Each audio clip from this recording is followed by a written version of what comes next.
Selamat pagi, saya Tesalonika Cecilia dari kelas 12 IPA 1. Saya akan menjelaskan tentang salah satu unsur kimia, yaitu gas mulia. Gas mulia adalah sebutan untuk unsur-unsur golongan 8A dalam tabel periodik. Disebut gas mulia karena berwujud gas dan memiliki konfigurasi elektron yang sangat stabil, sehingga akan sangat sulit untuk bereaksi dengan unsur lainnya. Unsur-unsur gas mulia antara lain adalah helium, neon, argon, krypton, xenon, dan radon. Gas mulia memiliki 3 sifat. Yang pertama atomik, yang kedua fisis, dan yang ketiga kimia. Sifat atomik, molekul-molekul gas mulia terdiri atas satu atom atau monoatom. Unsur-unsur gas mulia memiliki jari-jari atom yang semakin besar. Apabila dilihat dari atas ke bawah, helium ke radon, tapi energi ionisasinya semakin kecil, seiring dengan bertambahnya jari-jari atom, sehingga semakin mudah untuk melepaskan elektron. Unsur-unsur golongan ini memiliki konfigurasi elektron berakhiran 2 dan 8 yang menandakan semua elektron pada kulitnya sudah berpasangan. Yang kedua, sifat fisis.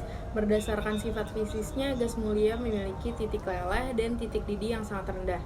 Titik didih dan titik leleh unsur-unsur gas mulia lebih kecil dari suhu kamar 25 derajat Celcius, sehingga seluruh unsur gas mulia berwujud gas. Titik leleh dan titik didih unsur-unsur gas mulia dari atas ke bawah, helium ke radon, akan semakin bertambah seiring dengan bertambahnya massa atom dan jari-jari atom. Kerapatan atau densitas unsur-unsur gas mulia juga akan semakin bertambah dari atas ke bawah.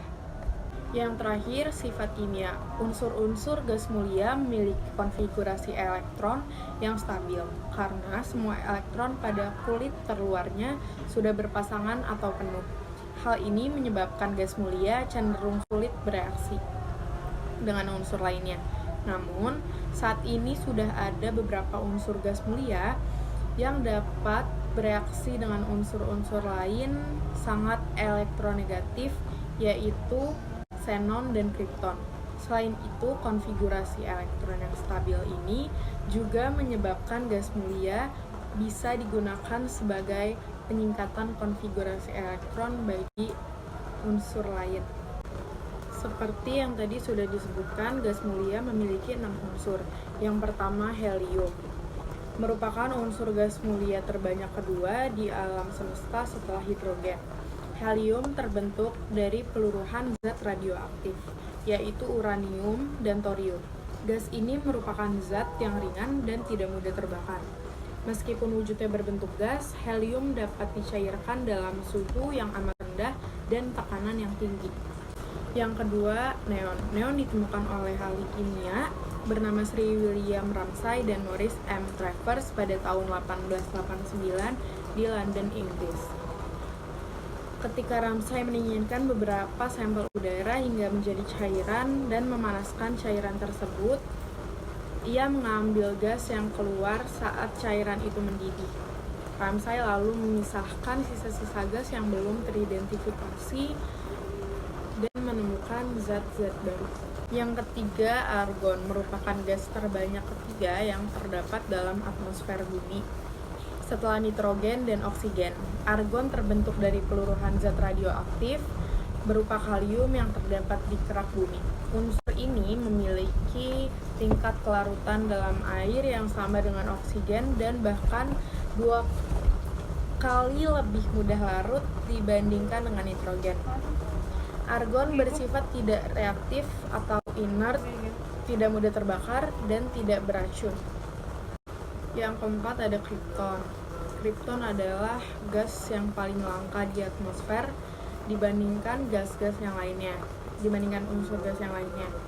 Sama halnya dengan neon, krypton ditemukan oleh ahli kimia bernama Sri William Ramsay dan Maurice M. Travers dari sisa-sisa gas pada sampel udara cair yang dipanaskan kembali hingga mendidih. Pada kondisi normal, krypton bersifat tidak berwarna dan tidak berbau. Namun, apabila diletakkan pada medan listrik bertegangan tinggi, krypton akan memancarkan cahaya berwarna putih. Selanjutnya, xenon. Setelah dua ahli kimia, William Ramsay dan Maurice M. Travers menemukan krypton dan neon, di tahun yang sama mereka menemukan kembali unsur gas mulia yaitu xenon. Xenon ditemukan dalam residu yang tersisa dari hasil pemanasan sampel udara cair. Xenon adalah gas berat yang langka dan tidak berbau. Gas ini bersifat tidak reaktif pada sebagian besar bahan kimia. Secara kimia, namun sangat berbahaya bagi kesehatan karena sifatnya radioaktif. Radon tidak berwarna, tapi apabila didinginkan hingga membeku atau padat, radon akan berwarna kuning. Sedangkan radon yang terakhir ada radon. Radon adalah unsur gas kimia yang bersifat radioaktif. Radon terbentuk dari penguraian radium, zat kimia radioaktif dari unsur logam. Radon tidak mudah bereaksi. Radon berwujud cair akan berwarna oranye kemerahan. Sekian dari saya, semoga materi yang telah saya sampaikan bisa bermanfaat. Kurang lebihnya mohon maaf. Terima kasih.